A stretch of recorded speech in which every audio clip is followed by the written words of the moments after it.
We'll go ahead and call our business session to order. Kimberly, can you take a roll, please? President Bill Bismet. Here. Vice President Carrie Nicholson. Here. Secretary Lisa Middleton. Treasurer Larry Williams. Here. Trustee Brent Boston. Here. Trustee Sean Campbell. Here. Trustee Richard Lindsay. Here. We'll observe our customary moment of silence.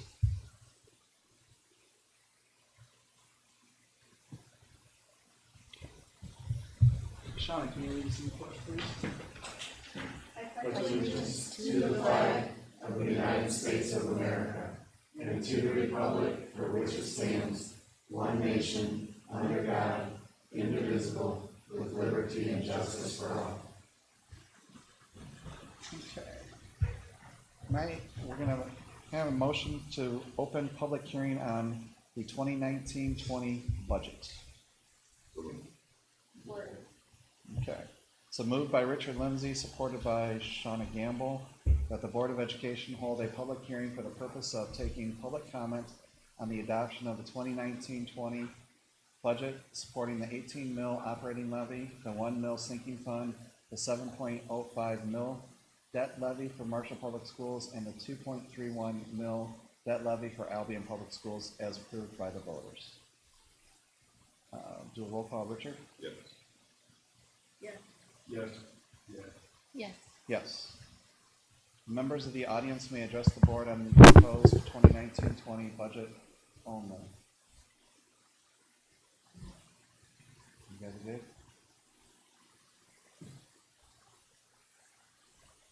Okay. Here we go and do the, yeah. Okay.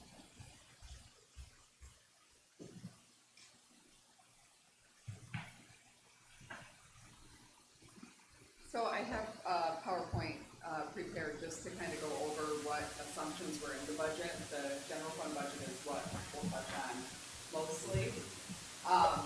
We just read this off. It's tax levy for the 1920 fiscal year, so how we're going to levy the taxes. We do the 18 mils non-homestead, and then you have the 1 mil sinking fund, the 7.05 mils for debt retirement on all the Marshall property, and then the 2.31 mils for debt retirement on all the Albion property. Those are all the same numbers that they have been historically. Nothing went up, nothing went down. Right here is just kind of a little bit of a historical fund balance for the past 16 years for Marshall Public Schools. As you can see, we're still trending towards having a healthy fund balance.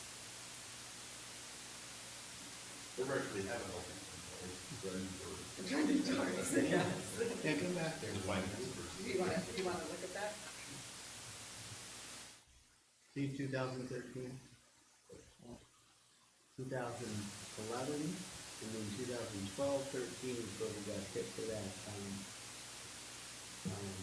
per pupil foundation reduction that they said in the legislature it wasn't. So it significantly impacted our fund balance growth at that time. Just to remind you of that. So Becky, what are you considering a healthy fund balance? Oh, don't ask her that. 5%. 5.01. You can answer it. I think we have, personally, I think we have a good, healthy fund balance. I kind of sometimes say 20%, but there's nothing in policy that says 20%. But it's just nice. It's nice to have the reserves should the district need something.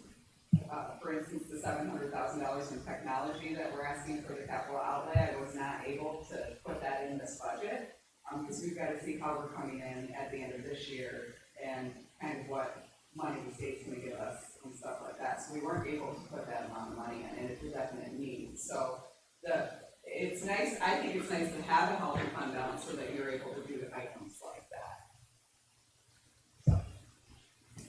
So right here, general fund history, just kind of, we finished 2017-18 off with 4.1 million, so it's a 13% fund balance.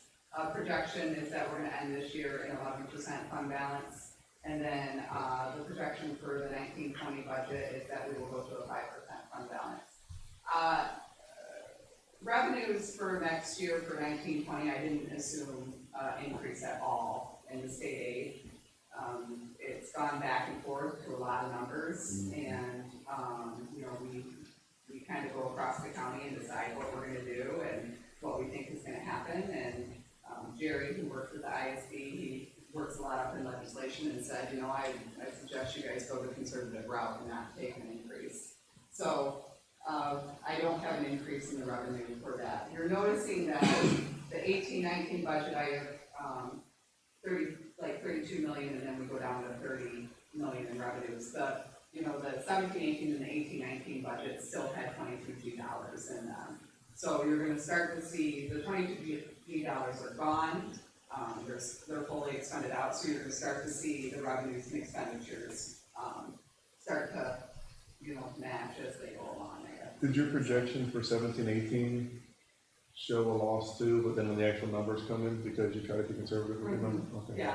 Yeah. So typically, I try to say, I'm about 2% off, to the better when I budget. I mean, obviously it's a budget, it's not perfect by any means, but, there's definitely a flow of numbers that come in and out, and, by state law, you cannot go over the function code when you do your final budget, so you have to leave some dollars in there for room. So, there's normally about a 2% spread on it.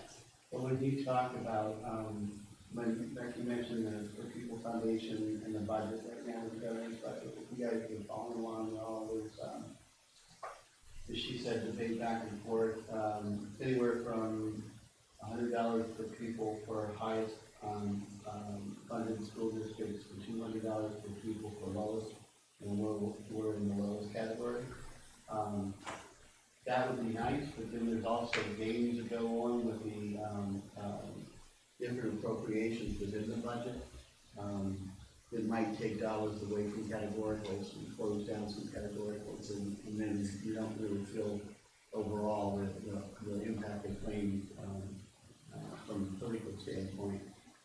So there's concern about that. We don't know how that's all going to wash out yet, and with the new governor versus what was there before with Governor Snyder, his commitment was by the 1st of June to have a budget completed. And of course, the Governor Whitmer's approach has been big ticket items on budget and revenue, trying to get revenue generated and trying to get big expenditures in all the right places, but not a lot of support from the opposing party. So I was talking to John Bison over the MYCA graduation, he was guest speaker, and they don't really know how long they're going to go. They're planning on going for at least the next couple of weeks in the legislature. So I'm thinking probably not until end of July, August, if we might be able to see what's happening. Which then tells us, here's the revenue, you just base your budget on it. The fact does a really nice job of balancing that and making sure that we're not in a position where we're sure that they come back and say nothing. That's what we might have to deal with. Yes, so the budget, I assumed flat enrollment, so the 2,777 is what enrollment or FTE that I use for this budget. And I also included steps for the teachers in the budget. Typically we are not done negotiating. We moved up the negotiation timeline, but we're not done yet. So we're looking at the first week of July to still negotiate, but I did assume steps within this budget for the teachers. Just the brief overcap, a decrease in local funding for grant dollars, a decrease about $200,000 there. I never assume local funding grant dollars because those are both expenditures and revenue and expenditures, so they always match. The decrease in state revenue of the 1.3 was because of the 22G dollars. Federal revenue is down about $465,000, and that's, there's always a revenue and expenditure for that. We had quite a large carryover amount that we did last year, and we're working off of just an assumption of federal dollars right now. We won't know what our allocation is for another few months. And that's for title. Yes, for title. And then step increase for all the teachers is about $326,000 to the district with FICA and retirement in there. And then there's an increase in health insurance and retirement for the rest of the district.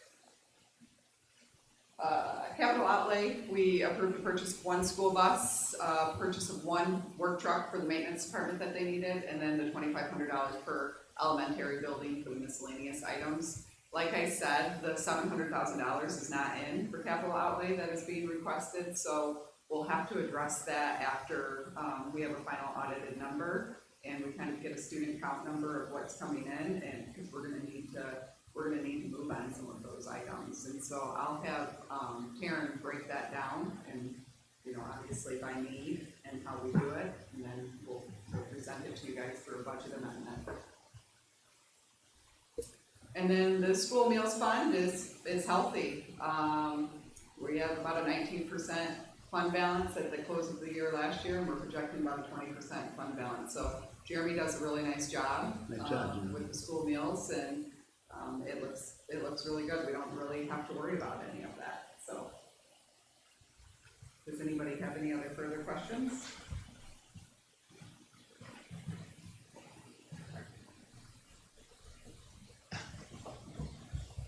That's good. Thank you. Okay, can I have a motion to close public hearing on the 2019-20 budget? Support. Okay, moved by Richard Lindsay, supported by Brent Dawson, that the Board of Education close the public hearing for the purpose of taking public comment on the 2019-20 budget. Start with Sean. Yes. Yes. Yes. Yes. Yes. Yes.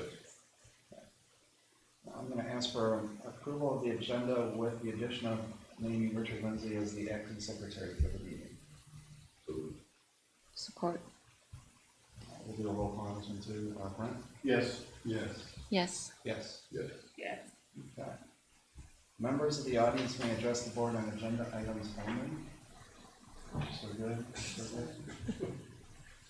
Okay, we'll move on to consent agenda, minutes, expenditures, personnel, and other.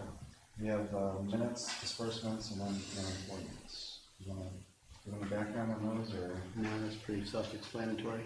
Okay. May I entertain a motion, please? I will approve. Support.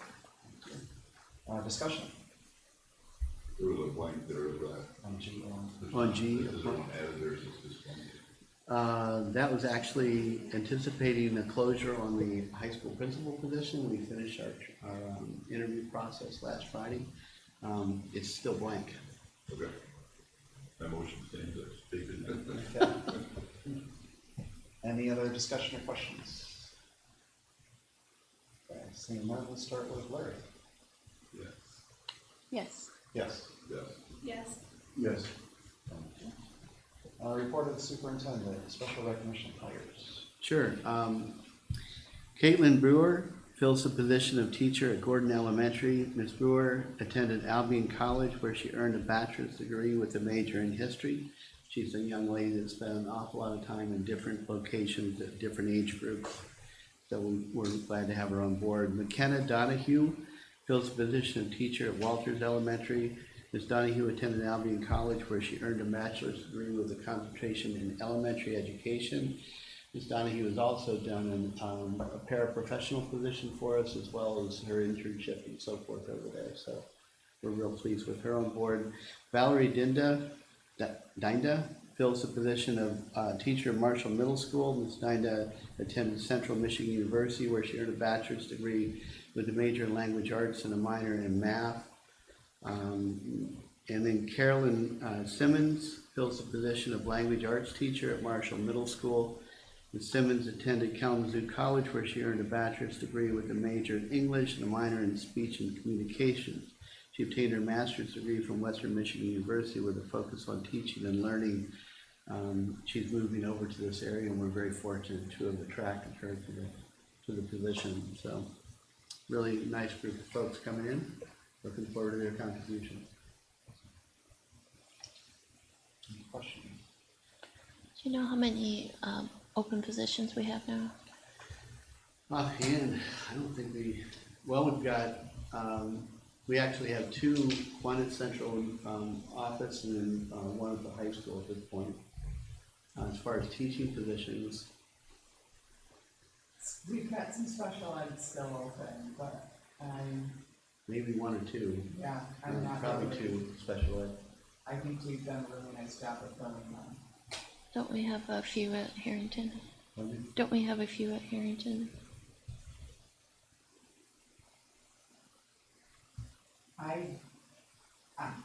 The only one that I'm thinking about is recommended, possibly increasing the number of teachers, because of growth, but that's still subjective, and we have to wait for final numbers on that. Who are you thinking, Kara? Well, I don't want to talk about who you're thinking. You're thinking there's a few people that might be- Yeah, I guess I had heard that there were a few people that weren't returning. Hmm. So I guess you guys haven't heard. I'll check into it for you, I don't know enough about that. I'm not hearing the same thing, so. I don't think we have anything posted either, so I think we filled whatever's there.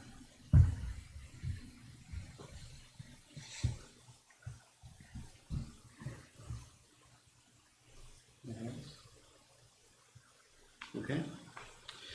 Item B, per the Michigan Teacher Tenure Act 4, PA 1937, amended to the regular session of 1993.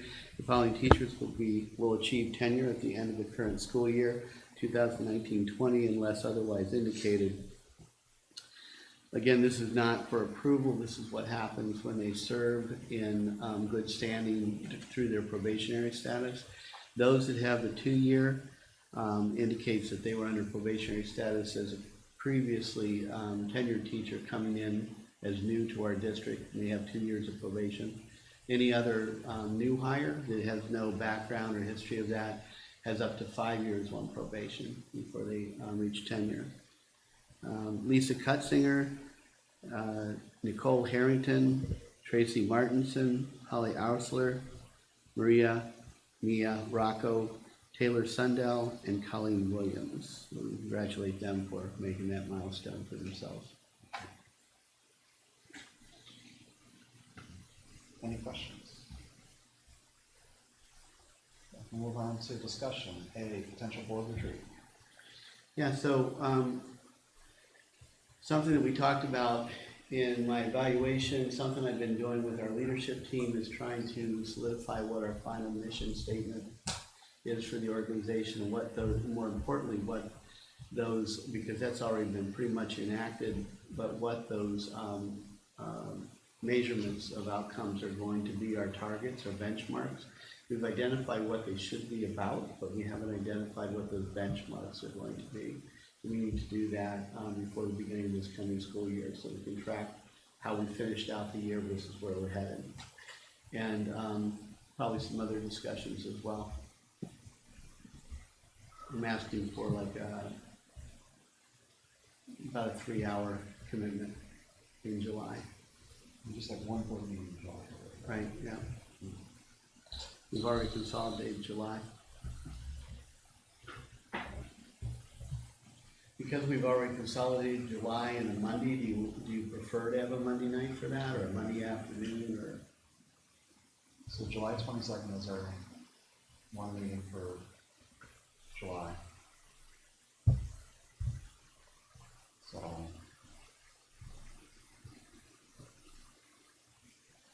Do you wanna do it on a weekday, or would you prefer to do it on a I weekend? like the Monday idea, since we usually use the 2 anyway. so you're I mean, thinking, it's gotta be after work hours, and if it means you Yeah. can't be at anything before 6, Monday to Thursday.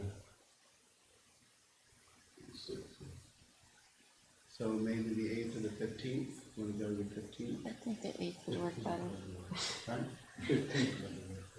8th? The 8th would work better for me. I'm good with Is that the that. one right after? When are you back? I'm back, I'll be back. You guys all good with that? Like 6 to 9. I'll be back on Sunday. Yeah, We do 6 6 to maybe 9. 6, I yeah. can get here right at 6 time too. John? Yeah, I'm good, I'm good. Okay. Yeah. You can carry out from Denver. Sure, not Grand River. Yes. No, I'll find something. Yeah, we'll provide eats. That sounds good. Yep, And that would be here, right? yeah. The request of the board president text me or email me this information. After tomorrow, I have a phone. Yes, sir. That's a 6 to 9. On the eighth. Yep, I'll let you know. People know she's still working. People now are just going, they don't work. Let me have that for a second. Yeah.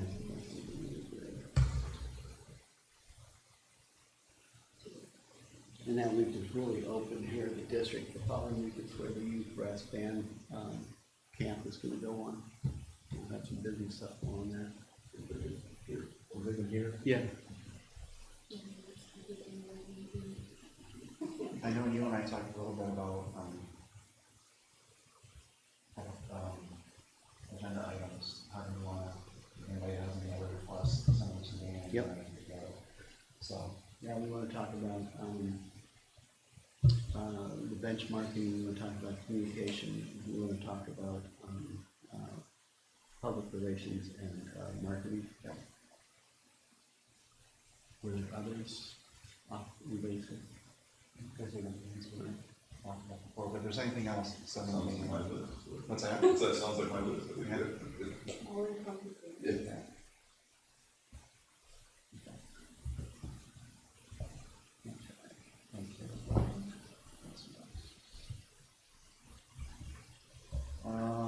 Current secondary outcomes for Albion students since 2013. Yeah, in your packet, you have the information on that. I wanted to bring it up to you because, Bridge Magazine reached out to us again.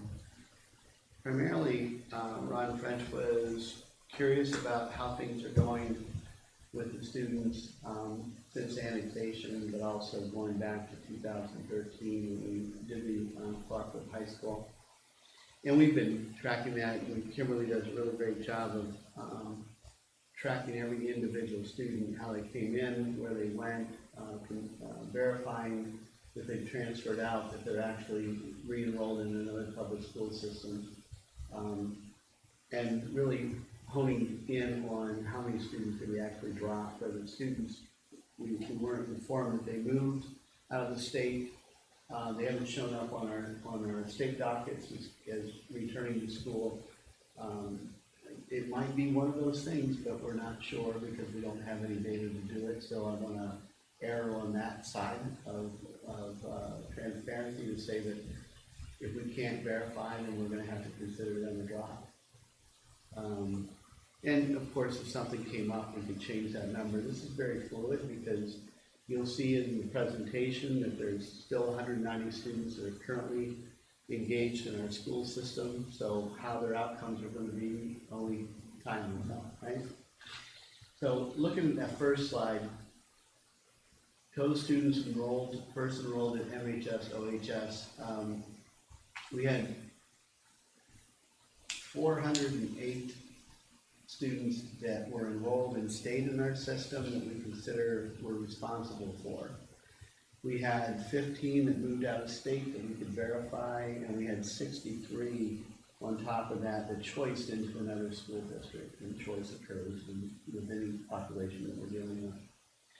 The reason why Bridge Magazine wanted to look at overall outcomes was because of the Benton Harbor situation that they're going through, which is exactly the scenarios that Albion had to wrestle with at the same time. In fact, I think there are only a couple hundred students more than Albion was at the time that they were going through this process with the budget and with performance and those types of things. And his hope was to just simply say that it can work. It takes a lot of risk. It takes a lot of commitment, and people are going to be affected by this. And he just wanted to give it could work. You know, don't be shy from taking these steps. On the other hand, it's a little bit different because when Albion asked if someone would be here at the table, and you were with me, Richard, when we had that meeting, and the superintendent called all the superintendents from around the contiguous districts as well as their board presidents to sit down and talk about, and had Truman talk about what the options were. We said we'd be willing to partner because we had the history. 2010, starting to work on the collaborative committee and those kind of things. In Benton Harbor, the question was generally asked, and the statements have been, we're not going to get into that discussion. You know, other districts have said we're not going to take that on, that discussion on. We're going to let the state determine, the local board determine what the next steps are going to be. And so there's 10 contiguous districts to Benton Harbor that they're considering if they do dissolve, they would have to send those kids out to those 10 districts. If they don't dissolve, another option was to create an early college at the community college over there and have commitments and buy-in by all the other contiguous districts that they would support that early college, and then let all the high school students that were sophomores on from Benton Harbor go over there and finish their high school career out there. It's a tough situation, and it's gone back to local board control because the law changed. There was a little statement that was slipped in to legislative action that said that basically the State Board of Education would no longer have the authority to come in and do a partnership district, which is what they were doing with Benton Harbor at the time. So all the work that they had done for a couple of years pretty much kind of dissolved quickly. And so now it's left up to the local board to figure out what their next steps are going to be. Are they going to work with the state and come up with some kind of support, or are they just going to go it alone and then see where the chips fall? Inkster, I was involved in Inkster only as a nonprofit that supported the youth medical clinic that we had in Inkster from Starfish Family Services, and I was vice president of that.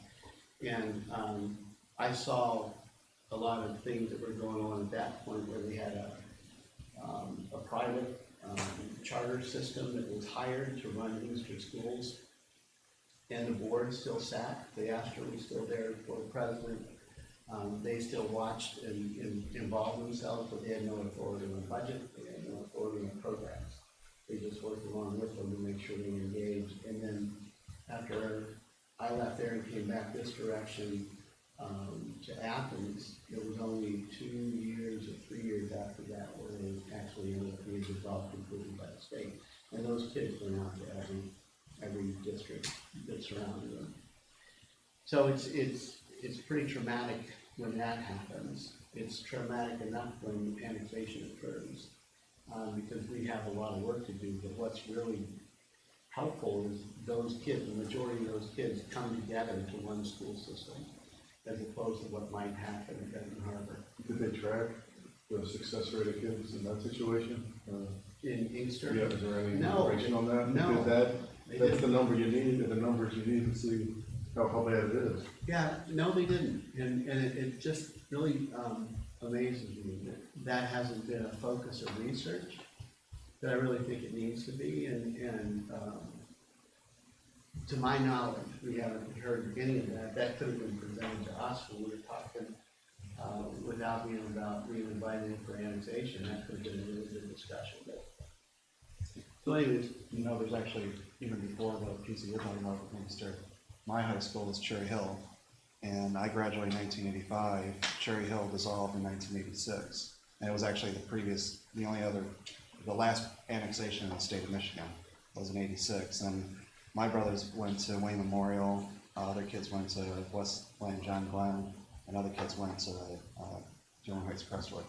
So that was one where other districts did step up and welcome the kids in, and new lines are going and things like that. So, but I don't know if any studies were ever done from that one either. So,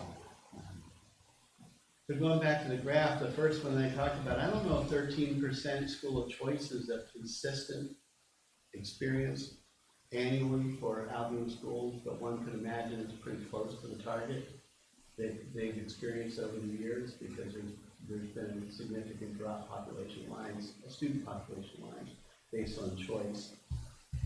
Dropouts, the next graph is dropouts, graduates on track to graduate. So taking away the school of choice and the move outs in the state, Then we took a look at, okay, we have 408 students that we need to track and be responsible for. There's 195 students that are currently on track to graduate and complete within their 4-year time frame, or within the pace of their schooling. We had 170 graduates or completions out of the combined systems of the Opportunity High School, out of the Marshall High School. And we had 10% that were dropouts from the Marshall High School. And that was 43 students. I'm sorry, that's overall.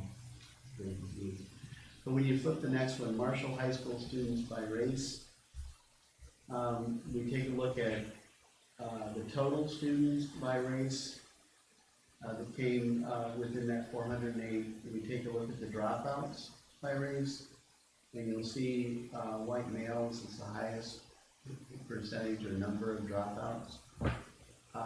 You see the grad completion by race, and then you see those that are on track. Now remember the population, so other children of color, 14 graduates and completions, and then 14 on track out of a total of 29. So we lost one student by dropout in that population. So that gives you a general idea. And then Opportunity High School by race, that's another comparison. We had 55 students in that number.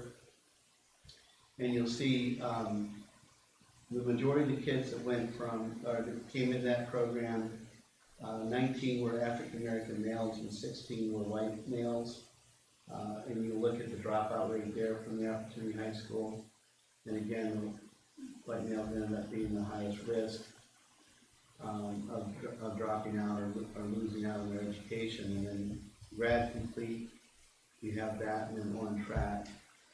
Randy, when we're talking about the Opportunity High School population, is this talking about just the people that started at the regular Marshall High School, or if the people who had gone to Concord and then kind of came back to the Opportunity High School or Springport? Because I remember you saying at one point that of the people going to the Opportunity High School from the Albion district, a lot of them were from had school the choice to other places and weren't necessarily from the Marshall public schools. Yeah, I don't think we tracked the transfers that came back into the system on this population. We were just looking at the kids of the 400 that came in, and the kids that came directly into the Opportunity School from the old Albion Community School. That's what we looked at. If they had another crossroad, we wouldn't track that back in. So when you look at this, overall population in the final under the success rate by race, you see that, and I listed on the chart the points for African American males only because it's the first one in the graph and it gives you an idea of comparison. We had the grads from Marshall High School, you'll see on the left, grads from Opportunity High School. On the next group, on track at Marshall High School, on track at the Opportunity High School. Overall, graduation completions are on track to graduate. Is the total population for the high school, for the Opportunity School, and then overall for the whole Marshall Public School system. What I can tell you is that our graduation rate of African American males was 88% so far. And it's gone up a little bit in decimal points, but it hasn't jumped too much. It's been 94% for African American females, and it hasn't really changed that much. It's been like upwards to 99 or 98% for white female, and it's been pretty much in that 77, 79 category for white males from the Albion community that came into our system. One of the things that came up in a lot of conversations has been, can we not just continue to focus on the students from Albion, but also focus and really have the dialogue generally about all of our students. We had some really good testimony from some of our students from Albion who said, I don't want to forget that I'm from Albion. And that, they took that comment that someone made from the audience about why do you keep on going back to race and why do you keep on going back to the population from Albion? And I said, because it's important, number one, and you know, we're not through the process of transition. I mean, we've got the cooperative high school, and sure enough, our kids that experienced that transition in cooperative high school continue to do that since 2013. Even kids that were in middle school or in 4th or 5th grade or 5th or 6th grade at the time, they're still transitioning through. And then you have the annexation. The annexation is only 3 years old. You know, we're not there at that 3 to 5. I said give us 3 to 5 and see how we're kind of stabilizing our program.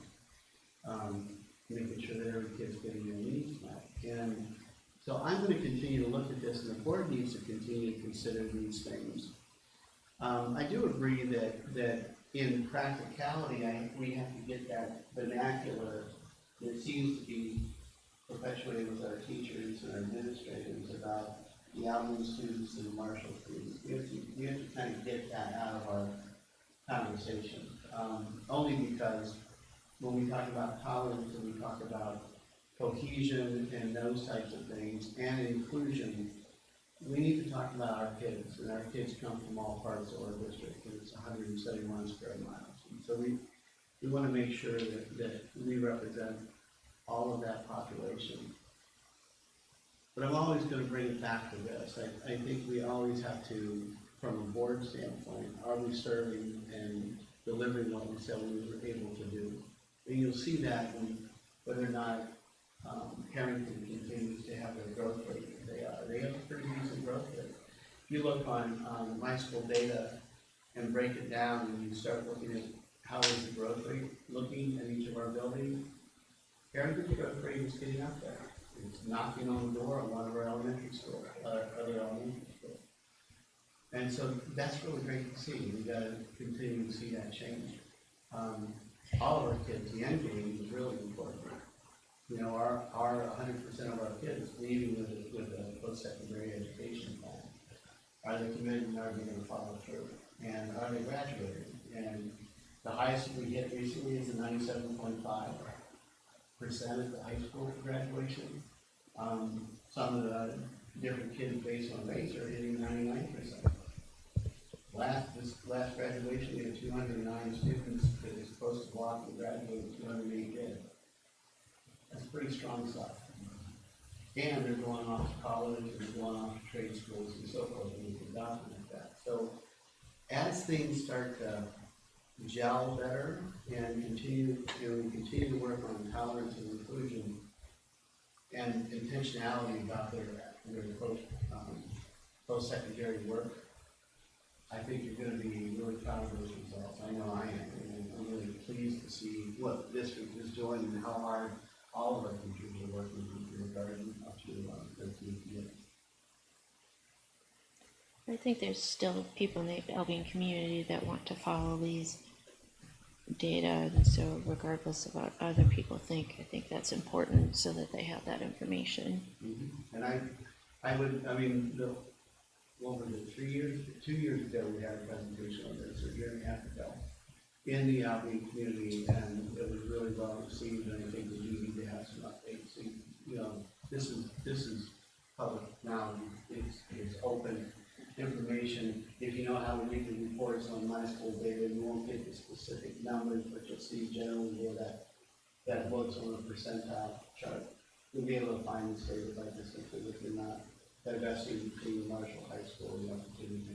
Do they compare this data to historical graduation rates and stuff out of Albion to show a positive trend with the annexation? Have they tried to do anything like that? Well, I mean, like she said, anything we can do for some other people that are kind of still against it or detractors from the annexation, if the statistics are there and the stats are there. yeah, Ron French said something interesting. He said he went back 40 years prior to the annexation, and he said the graduation rates were like 51% one time, 58% another.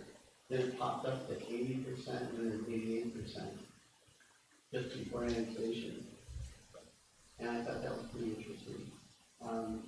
He didn't know what caused that or what was calculated on that. I said, well, remember, there was also a decline in the student population. So when you have good success rates in a smaller population, that percentage is going to go up, obviously. But I said, I don't have any other opinion about that other than this business that started to decline. So that's what we know. When you look at state rates on things like African American males, they were the lowest state in the nation in regards to that success. The mean graduation rate last year was 62% for African American males, and ours continues to stay at that 88%. That's a strong statement. I think it's harder to tell in some ways what it means because you have different reasons. People may go to Concord or Springport or Marshall Academy, different places. So it would be nice, like as a community perspective, to really know what everybody did and what the graduation, but we only have our numbers for the people that we have control of in that data. But there's different people that chose to stay in Albion versus different people who chose to do school of choice, so it's not like it was random, and so there's some changes. The subgroup population has to be at least 30 for it to be counted. So when I look at the data for Concord, for Homer, for Springport, for Farmer Western, and for the Academy, mostly those numbers are non-reported specifically because they're under the 30 number of subgroup class. So I couldn't get that data unless we just had a record and got down and should the superintendent say no discussion about it. But it would be nice. I'd love to be able to see how we're doing in support of our students. Really, the state should be keeping track of this. If they have policies that are encouraging things to happen one way or the other, they should be keeping track to see if that's making things worse or not. I don't know who it is, and they're not telling me about it. I don't know. I feel like when I've talked to a representative, it didn't make it sound like they were keeping track or had that. I wouldn't think you were. Yeah, maybe he just didn't know, but it certainly didn't make it sound like they were paying attention to that. And I wanted to say, the comments from Marshall were kind of over and don't talk about it anymore. Reminds me of the comments that were the same thing about civil rights movements and it's just, that's not the right perspective, and we have to keep focusing on it. And we're going to hear it either way. Some of the stuff talking about it, but this is really important to keep trying. But notice that I haven't talked about how our African American students are doing completely in the district, right?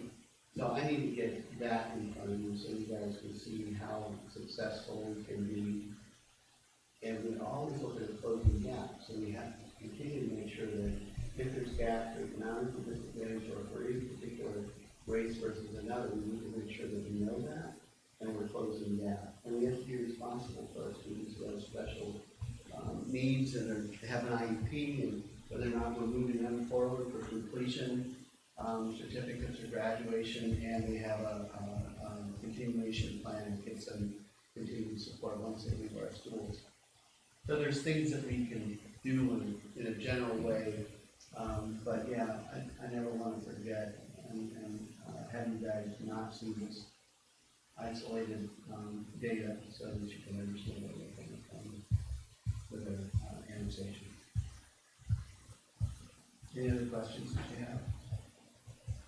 Are you seeing progress in the white male graduation rate? Because that seems like it's the lowest and not. I'm concerned about that because when you look at our population if you just look at the Marshall High School population, it's lower.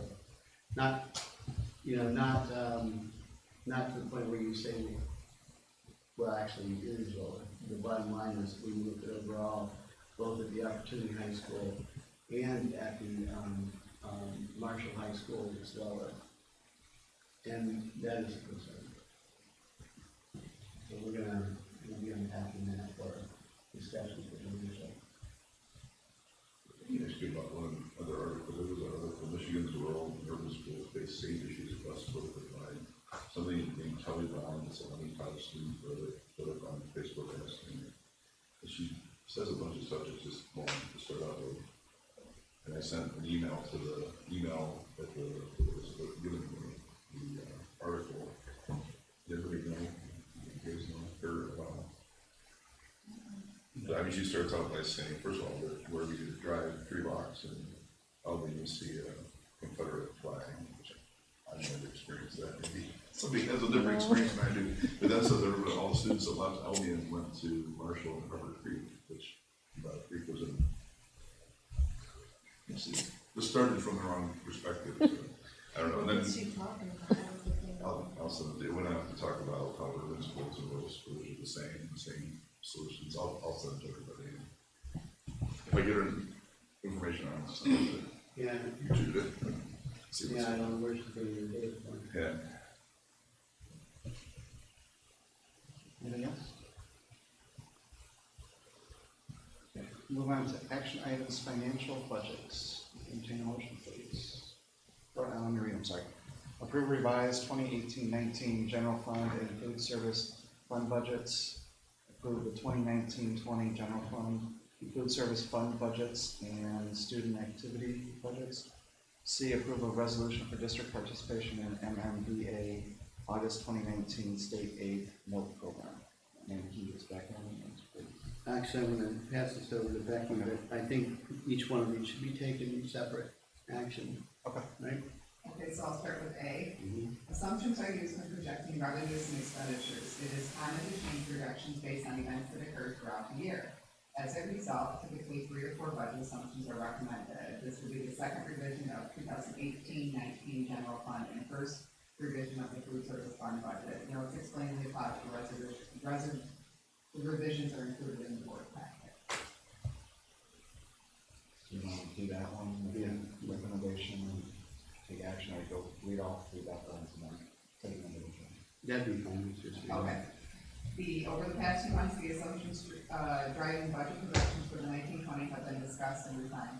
Now that the required public hearing has been held, the board is being asked to adopt the 1920 general fund budget supporting the 18 mills operating levy approved by the voters to complete the 1920 budget packet, and the board is also being asked to adopt the proposed food service fund budget.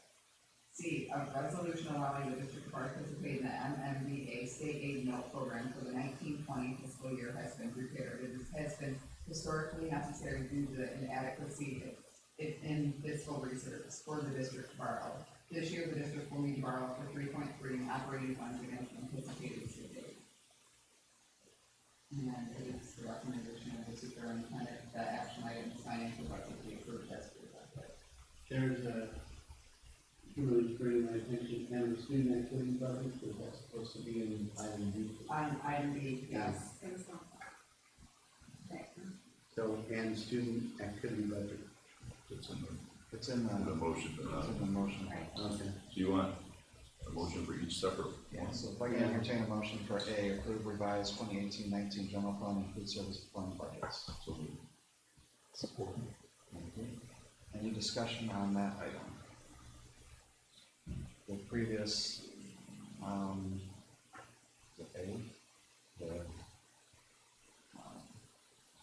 shows that our original budget was an 8% fund balance, and our new projection is 11% fund balance. And then 21% to 20 on the food service budget, the fund balance. Any questions, comments, discussion? Okay, let's start with Carrie. Yes. Yes. Yes. Yes. Yes. Yes. Okay, now may I entertain a motion to approve the 2019-20 general fund, food service fund budgets, and student activity budgets? So moved. Support. Okay, discussion. Really goes to what Becky's presentation was. Yeah, and just to touch base on the student activity, this is the first time that it's being brought to the board, the student activity budgets. GASB 84 is asking school districts to kind of watch over the student activity funds a little bit more. So we're required to present a budget. The requirement starts next year, but I wanted to implement it, before our audit, that we actually have the budget and everything there. As you can see, we take in about $580,000 of revenue right around in there. We have about $445,000, at the close of the fiscal year still in reserves for those activity accounts. And basically, they want to ensure that the money that is collected is strictly for the students. To make sure that all those line items that are coming out of, all of the buildings are just for student funds. So it's not like a pot fund that's, buying flowers for someone or not. So those are audited, and the district has been, for the past 3 years, working closely with the auditors. We knew that this was coming down, and we've cleaned up, a majority of those items, and we've been watching over them. So this budget will always kind of be in there as well. So. It used to be that almost every building had kind of their own piece, and we kind of oversaw it, so it's been written up in previous audits as recommendations and then. Yeah, and so they still do, so processes within the business offices is like the secretaries cut their own checks. But it still runs through our financial software, so we're still checking what everybody's doing at the level. And they have individual line items for each, like the field trips and whatnot. But anything that was like a Coke fund or anything where they had, their small dollars that they had incidentals on, those are gone. Any questions? It seems like boosters probably been separated out, Yeah, not under our tax rate. well, that's their own entity. Right, so they weren't lumped together before, but we separated them. Yes, but these are building level accounts, student activity accounts. These are strictly just building level. We have a couple like other little funds that we have money in, like the Marion Brown Fund, but that is not reported on here. This is strictly revenue and expenditures that are coming out of every single one of our buildings. What does student activities incorporate? Like what? So like if you had a field trip and you collected money for a field trip for kids to go to Mackinac, that money goes into Gordon's account and then they pay for the bill for that. So it's revenue that they do for field trips, or if they're taking money for candles, or stuff like that, that's all tracked through that. And so basically they're saying that schools are holding large sums of these monies and there's really not really good government oversight on them, so the auditors will be looking through them. Yes. Starts with me. Yes. Yes. Yes. Yes. Yes. And C, approve a resolution for district participation in MMDA August 2019 State Aid Note Program. Move for approval. Support. Okay, discussion? Generally, we have about this amount every year for cash flow. Every year we take out about $3.3 million in cash flow. It hasn't changed. I watch it. It's tight. Districts do not get money. We do not get our state aid money in September. So you're going a nice period of time without doing the piece of state aid. So that's typically why we have to borrow the money in order to make payroll, because we have to. When you get the state aid, we pay that back over a period of time. So we do not, we don't, so we take the 3.3, what I'm asking you to do is to say that I wanna go into the state aid program if our local banks come back more. Typically, we borrow from local banks. So whoever has the lowest interest rate, that's typically who we go with. So I will ask all the local banks around to submit a bid for the interest rate, and then we just go with the lower one. So it's been historically, Chemical Bank has provided us with that. So basically around August 20th, I pay them the $3.3 million, and then they give me back $3.3 million. And then you just pay the counties. Yeah, the 3.3 for the previous year, Yeah. and then they just supplant, but not supplant, they just put that back into the. Yeah. This is basically a renewal. Yeah. Yes, it's a renewal, and if you go into the Michigan Finance Authority program, you can do a state aid set aside, so you can pay back monthly to it. But last year, their rates are at least 2% higher than what we've been getting at a local bank. So they set the rates, and then the banks already know what that rate is set at, so typically, Any other questions? So this is basically giving you approval to keep doing that at whichever, entity is going to be the lowest interest rate, is that correct? correct.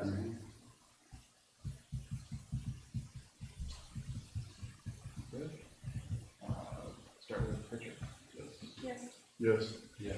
Yes. Yes. Okay, move on to action items financial. A, approve resolutions for L 4029s to set operating debt and sinking fund levies for 2019, and B, award paper bid for the 2019-20 school year. We will recommend that one. Happy to do that. The board must set the millage levy for general fund, debt retirement funds, and the sinking fund. An analysis of the required debt fund millage has been included for your reference. Additionally, the truth in taxation document supports the fact that neither the 18 operating mills nor the 1.1 millage is subject to heavily rollback for this year. Quotes were solicited from several, quotes were solicited from several vendors for paper bids for the 19-20 school year. After reviewing the quotes, comparing pricing, and considering all factors involved, Central Michigan paper through the REMC bid will serve as the best interest of the district. It is the recommendation of the superintendent that the action items financially is approved as presented. Motion, please. You want one for A and B both? Are we okay to do them both together? I move for approval of items A and B, 11 A. Support. Discussion. Anything you want to add to those, Becky? Just the paper, a couple years ago, I kind of did an analysis on the paper, all the buildings were individually buying paper on their own. There was really no like kind of oversight of what paper, kind of what we were doing with paper, and so we store all the paper here at the middle school, and the bus garage takes it out to the buildings, which saved the district about $10,000. So we just kind of oversee it right now. It seems to work out. So. Any questions on either item? Start with Sean. Yes. Yes. Yes. Yes. Yes. Yes. Okay, move to action item, item 12, action item curriculum and instruction. 2019-20 handbook changes. Okay, the board was presented with recommended changes in the 2019-20 handbooks at its May 20, 2019 business session. Administrators in attendance were in attendance to answer questions. The board is now being asked to approve these handbooks for 2019-20. My recommendation is they be approved. Motion, please. Move for approval. Any discussion? I'd like to bring your attention to, dress code is going to be an issue and continues to be an issue, but we try to monitor that and manage it as best we can.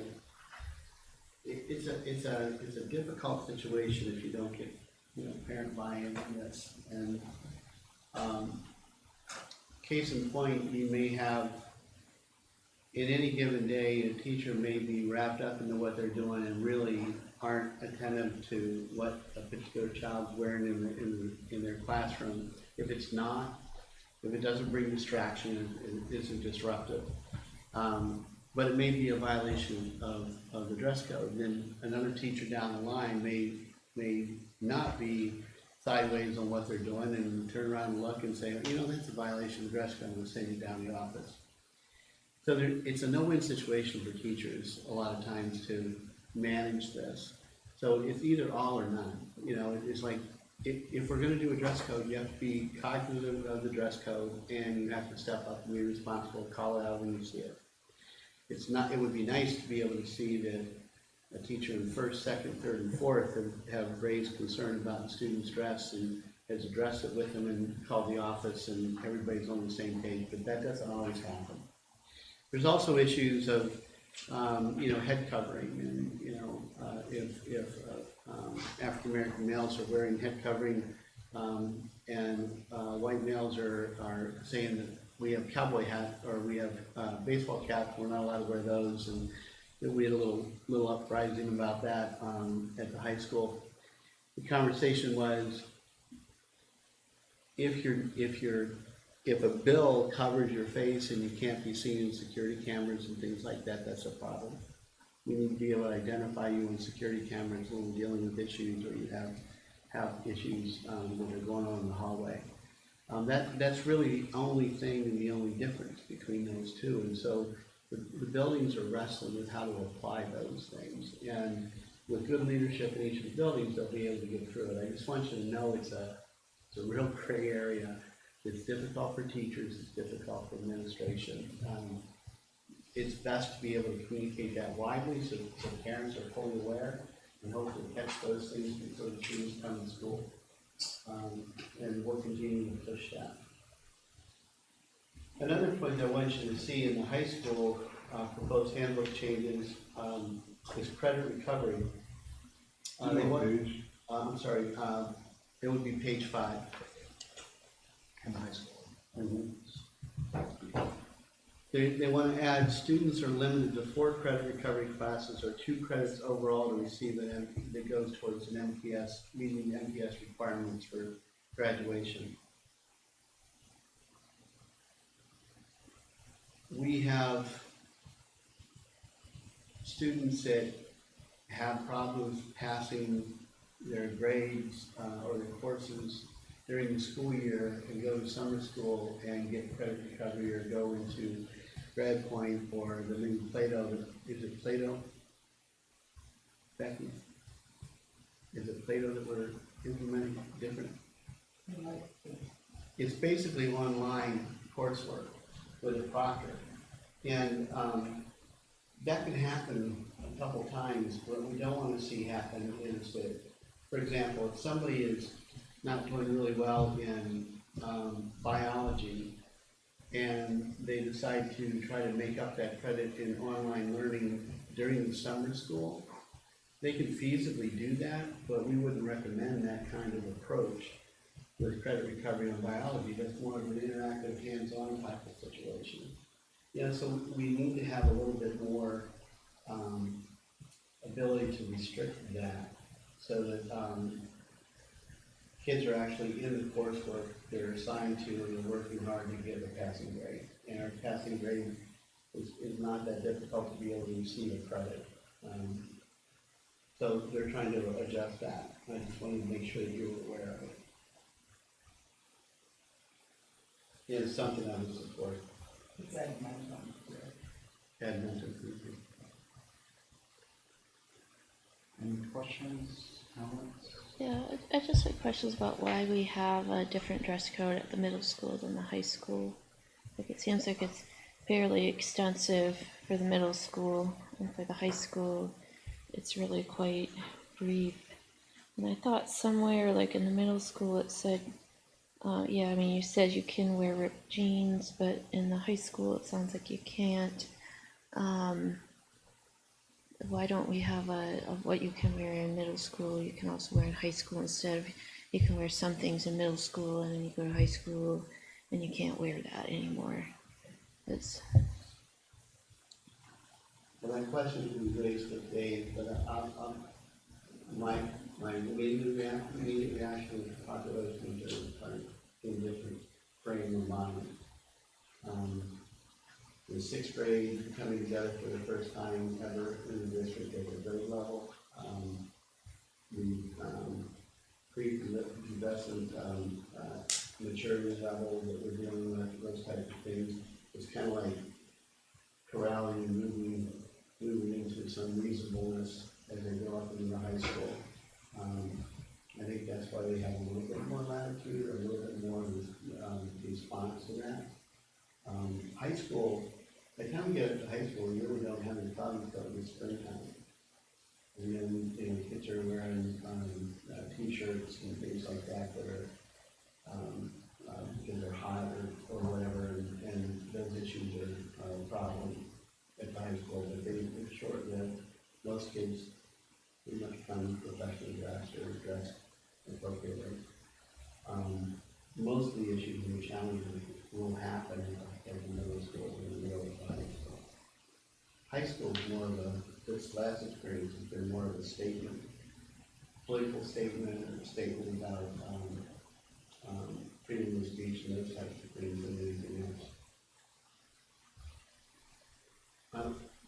I don't know if I would support an alignment one, but I mean, it's certainly what Dave and Greg and Scott would have those discussions about. It just seems like if you were a student, you would think, well, the middle school rules would apply. That things that I was told that I could wear in middle school, I would expect to be able to wear in high school, and now I can't wear it in high school. It just, I didn't know why, and it seems like there must be a reason of why you can wear some things in middle school and not in high school, or the other way around. Well, I think there is really a palatable change in third and eighth grade knowing you're going into the high school. And the orientation talks about it and those types of things about, you know, the responsibility falls squarely on your shoulders and choices you make and those types of things. And at the middle school, it seems to be a little bit more supportive and developmental in regards to the kids and their age and their maturity level and decision making. For the high school, the expectation is that we're going to grow in that maturity and get to those requirements. So I think that's generally the philosophy.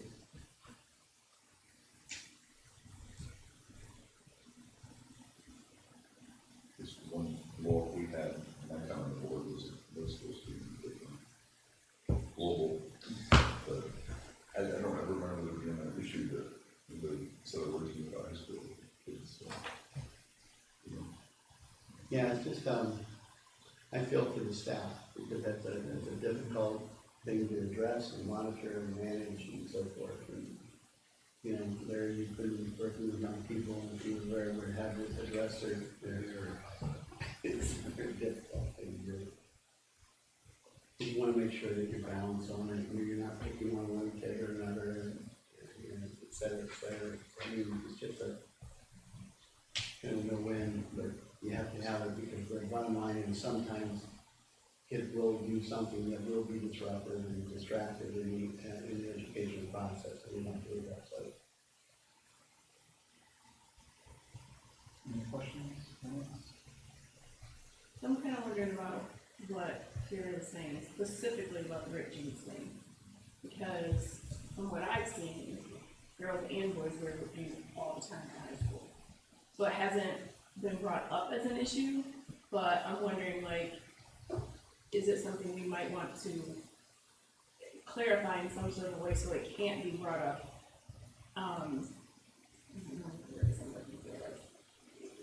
It'll be a little harder for someone to pick and choose on who they would want to say, you know, we're going to send you to the office because you're wearing your jeans. And that's, it's a big thing style-wise nowadays.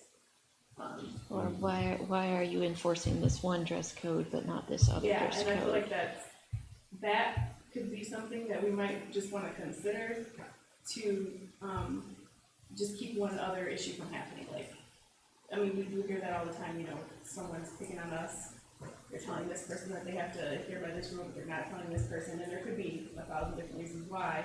However, if we know that that's an inconsistency, it might make sense to address it. And we do have middle schoolers riding with high schoolers on the buses, and we see the variations, you know, I get it. I'll bring that back to you, if that's what you like to do, I would bring that back to the leadership and have a discussion on it. But I think the language will be there, the application, needs to be a little bit, we have to think through that application. Yeah, and like I said, I haven't heard anything about it being an issue, you know, but if it does come up one day, we can be ready. Yeah, the only one was the one that Richard's talking about in my 10 years here. It's been that one, and then of course the shirt. But that was like dress and expression, which is. This one was a girl, middle school girl, that was going to be remember that. Long shirt with leggings. Yeah. I remember that. But there was more to that story than Oh, yeah. simply just. Yeah, so that's another story for a different day. Let's rehash that one. However, I think it's important to know that, you know, there are options that are given to students when they have inappropriate dress according to dress codes. You know, you get covered up. You ask to have a change of clothes in your first opportunity. activity, or you go home. And those are the three choices you make. And those are reasonable choices instead of saying you need suspended because you violated this. Because we don't suspend on that. We basically give good choices for kids to make. So if I'm, sorry, everyone's going, I so see. I'm looking at the exact dress code. Yeah. And the way it reads is leggings, jeggings, yoga pants, tights, well, I guess it says et cetera, are permitted to be worn during the regular school day, but be free of rips and tears. So first I was reading it doesn't say jeans, but et cetera, I guess. Well, I was thinking specifically jeggings, because a lot of jeggings have tears in them. Now, I have to say, my kid has gone to school with rips in his knees. Not like that started out that way, but they have come along. Same spot, so. And- it's in saddle and you don't have to replace them or that. Yeah, I really hate to say this, but in 1971, that was the style too. Don't tell the kids that. So I remember having this conversation about 4 years ago when that camp out the table, I distinctly remember thinking, I'm glad I don't have girls. Well, I mean, Sort of boys think are the wearing same them thing. now. Again. Like we're sweating in sweatpants. Everyone's not They wearing, do. well, boys start wearing off of, yoga pants, They everyone's not wearing. do. Have you seen jogging pants lately? I won't look at them. You digress.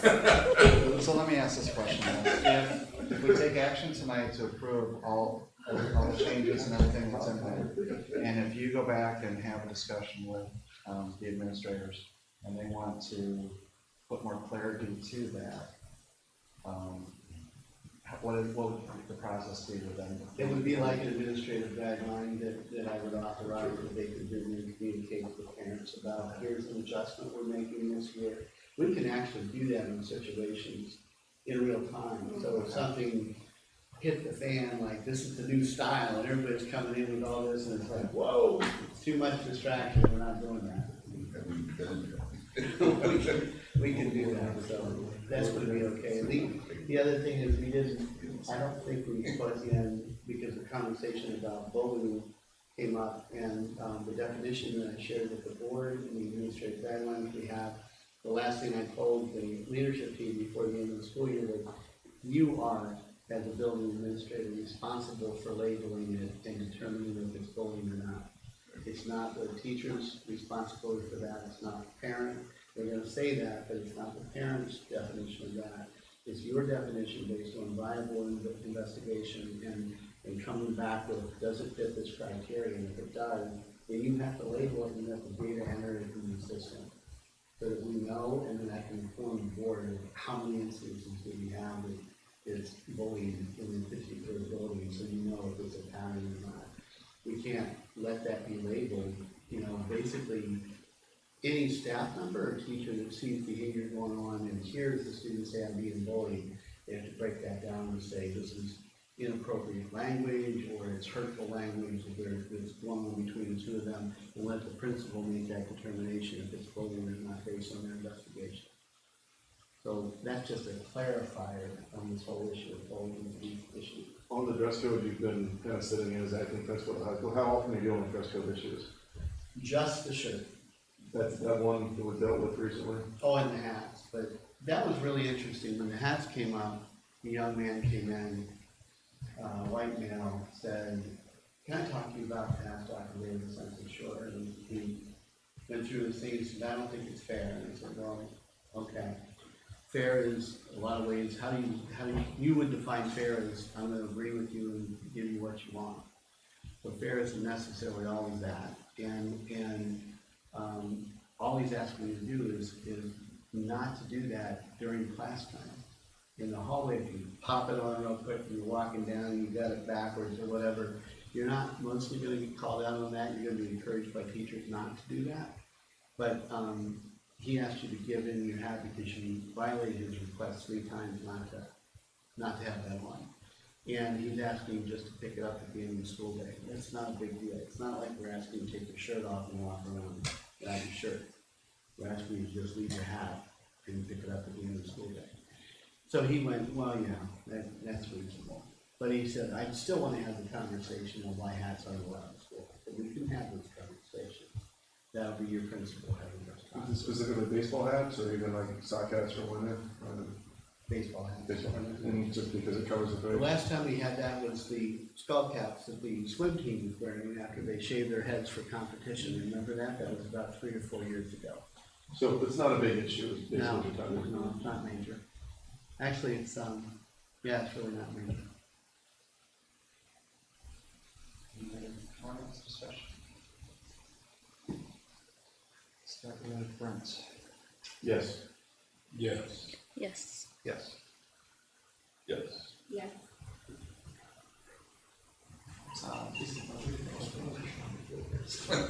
We're so far away from the motion, I forgot where we were going.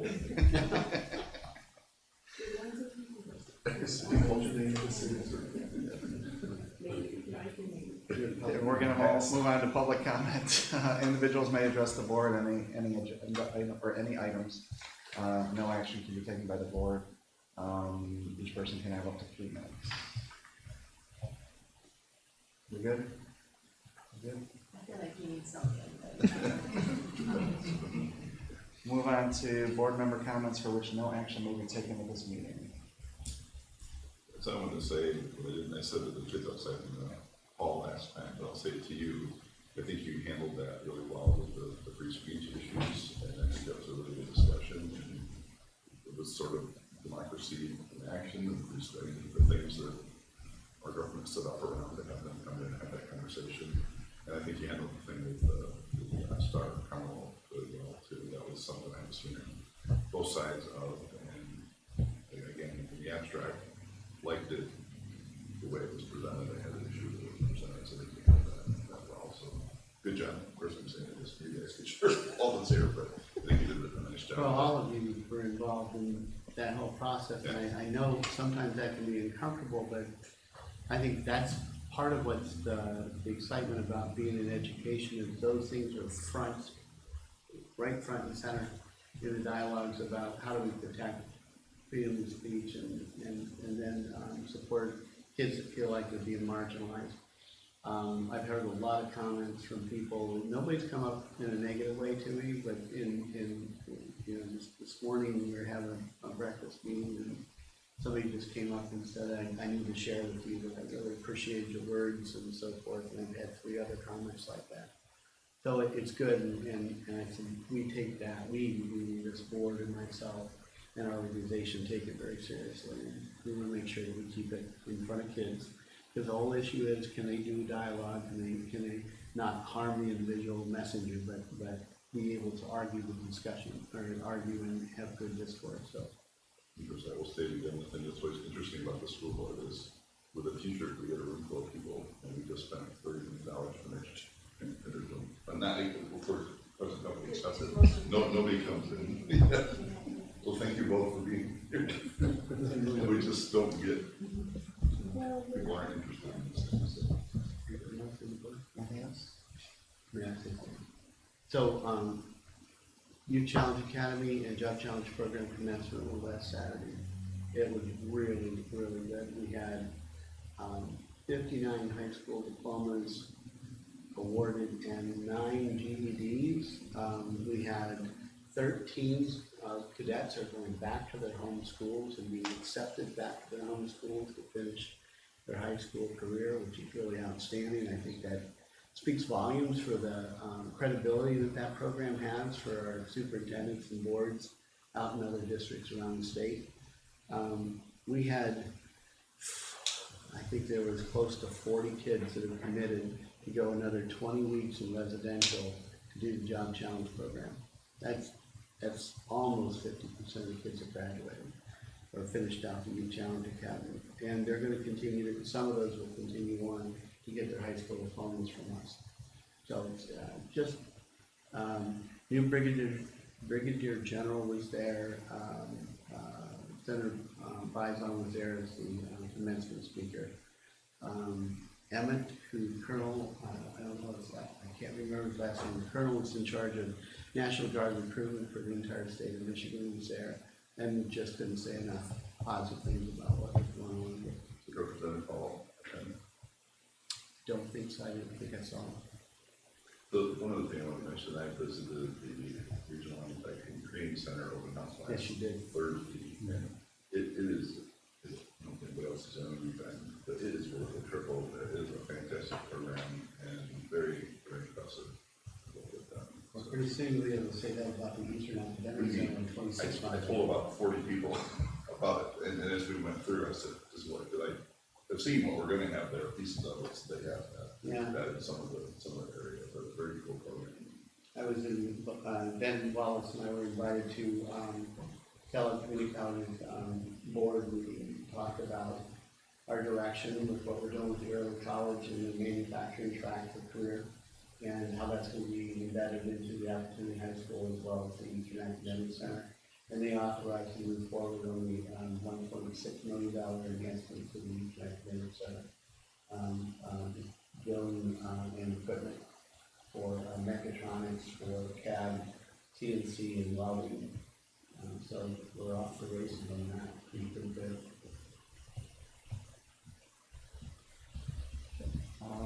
May I entertain a motion to move into executive session under section 8C of the Open Meetings Act for strategy and negotiation sessions connected with the negotiation of a collective bargaining agreement. So, Support.